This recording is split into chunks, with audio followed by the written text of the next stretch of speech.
नमस्कार दोस्तों। एनटीपीसी 2025 का एग्ज़ाम चल रहा है जो 16 मार्च से 27 मार्च तक होगा और ये टाइम आपका फ्यूचर डिसाइड करेगा। तो स्टे फोकस्ड और अच्छे से तैयारी शुरू करें। आप जानते हैं कि ये सिर्फ एग्ज़ाम नहीं है, ये अपॉर्च्युनिटी है आपकी फ्यूचर गवर्नमेंट जॉब की।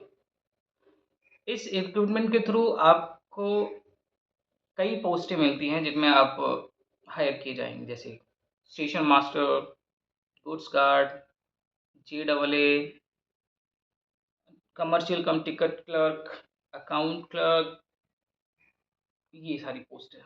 इनमें जो सबसे अच्छी पोस्ट होती है वो होती है कमर्शियल कम टिकट क्लर्क की। ये लेवल 6 की पोस्ट होती है और एक सुपरवाइजरी पोस्ट होती है। अगर लेवल 6 की बात करें तो दूसरे नंबर की पोस्ट होती है स्टेशन मास्टर की, लेकिन ये थोड़ी हेक्टिक होती है, इसमें काम एक्चुअली बहुत ज़्यादा होता है, तो रिस्पॉन्सिबिलिटी बहुत ज़्यादा होती है।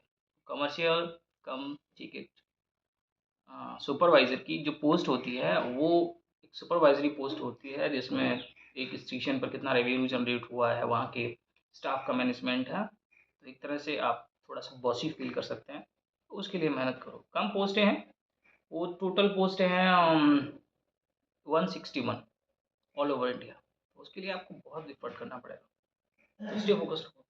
और लेवल 5 में अगर जो सबसे अच्छी पोस्ट है वो है जेडबलए की। जेडबलए पो जो पहले इसको जेडबलए बोलते थे, लेकिन आज की डेट में इसे अकाउंटेंट बोलते हैं, जो लेवल 5 की पोस्ट होती है। इसमें करियर ग्रोथ बहुत अच्छी होती है। आप जाते ही 3 साल बाद आप बिना किसी एग्ज़ाम के सिर्फ अपेंडिक्स 2 पास करके लेवल 6 में हो जाते हैं। लेवल 6 के तुरंत बाद अगर अपेंडिक्स 3 पास कर लिया तो आप 48 पे पहुँच जाते हैं, यानी लेवल 8। और उसके बाद अगर कुछ नहीं करते तब भी 4 साल बाद आप 5400 तुरंत ही पहुँच जाते हैं। इसे बोलते हैं नॉन फंक्शनल प्रमोशन। 4 साल बाद आप तुरंत ही 5400 मिल जाएगा। कैंडिडेट नहीं रहेगा लेकिन 5400 मिल जाएगा आपको। हाँ, अगर तुमने उसके बाद एलडीसी का एग्ज़ाम क्वालीफाई कर लिया तो फिर आप गैजेटेड ऑफिसर बन जाएँगे, एएफए असिस्टेंट फाइनेंस एसोसिएट। इससे अच्छा और क्या हो सकता है? तो सोचिए जेडबलए कितना अच्छी पोस्ट है।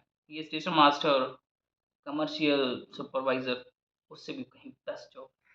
और पोस्ट होती है अ सीनियर क्लर्क की। एक्चुअली सीनियर क्लर्क सच में बड़ा बोरिंग और स्टेशनरी जॉब है। आप कहीं भी बैठ के काम कर सकते हैं, लेकिन प्रमोशन और वो सब बहुत ही कम मिलते हैं। तो आप तैयार रहिए उन चीज़ों को लेके। और हाँ, आप जाते-जाते मैं थोड़ा-सा और बताना चाहूँगा आपको कि इसका सिलेबस जो है, आप सब बहुत अच्छे से जानते होंगे। जैसे आसान सिलेबस है, अगर कोई लड़का सही से फ़ोकस करके पढ़ा हो, तो 70-80 नंबर लाना कोई बड़ी बात नहीं है। एक बेसिक लेवल की रीज़निंग मिलती है, 30 नंबर की रीज़निंग आती है। 30 नंबर का ही मैथमेटिक्स आता है, बहुत ही ईज़ी, ज़्यादा टफ नहीं होता है। और जनरल अवेयरेंस आता है 40 नंबर का, इसमें जनरल साइंस होती है, थोड़ी हिस्ट्री होती है, थोड़ी करंट अफेयर होता है। कुछ ख़ास नहीं है, अगर आप फ़ोकस्ड होके पढ़ाई करेंगे, फॉर श्योर एंड सर्टेन आप निकाल पाएँगे। तो आप फ़ोकस रहिए और पुराने जो आए हुए अभी तक के पेपर, उन पर ज़रूर ध्यान दीजिए। क्योंकि ये आपका बहुत ही कीमती टाइम है और आपको अगर पीछे के पेपर्स में क्या-क्या कैसे पूछा गया, पैटर्न के बारे में नहीं पता है, तो आप कुछ नहीं कर पाएँगे।